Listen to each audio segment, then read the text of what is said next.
Naledi Ngcobo is reporting from the march. Naledi, we caught up with you a little bit earlier on, and I'm curious whether the members of Cosatu have managed to reach the Chamber of Mines. Good afternoon, Nastasia. Yes, we're back here in the Johannesburg CBD, where a second memorandum has actually been handed over to the Mineral Council offices. Cosatu, as I said earlier, is demanding that the government does something about the job losses that we are seeing. You'll remember that in 2020 there was around 1 million jobs lost.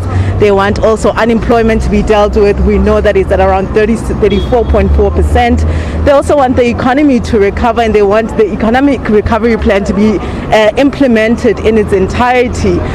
Now we're here at the Minerals Councils. Most of the members have already gone back down to Mary Fitzgerald Square because the memorandum has been handed over. But to tell us a little bit more about what was contained in this memorandum is the Cosatu chair in Gauteng, Mr. Amos Monyela. Mr. Amos, thank you so much for joining us. Can you just give us an overview, a brief overview of what was contained in the memorandum? What was contained in the memorandum is the demand on collective bargaining, for the state to stop undermining collective bargaining, the implementation of the reconstruction and recovery plan as agreed to at NETLEC, and most of the issues were raised by Cosatu.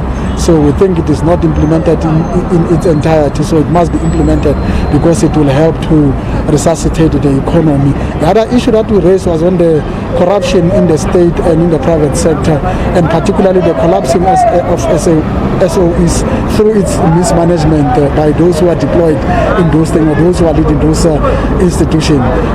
And the other issue is job losses. You've made mention is that 4% officially, but then unofficially it's 44% unemployment in our country, and the majority of them are youth and women. So the Federation Cosatu is fighting for those, that the state must be able to develop policies which will be able to make sure that there is economic growth, thus having employment in our country. I think those are the things that Mr. Monyela, you also mentioned that you are also striking against what you call draconian budget cuts. Now we know that Finance Minister Gonogwane is due to deliver his midterm budget speech next month. What message are you sending out to him in this regard? The Federation is going to submit all what it demands in terms of what should happen in relation to austerity measures and budget cuts. But then we think for you to grow the economy, you cannot cut the budget. You must spend, you must budget more so that the money circulates and then get back to the economy. So like even public servants, you have to pay them so that the money will recirculate into the economy and grow the economy. So the minister must look into this, and that the budget cuts only appease the rating agencies, but they don't assist the country to grow economically. Hence, will be submitted the areas at which we think budgets should not be cut. For example, you cannot cut the CCMA budget. So cases of workers are standing there, commissioners are no longer working, some of them. So we are looking at those kind of things that, when you cut budget, you also cut the economic growth in our country. And then finally, we understand that this strike is also taking place basically pretty much on the eve of local government elections. What message do you think you're sending out with this strike to your members?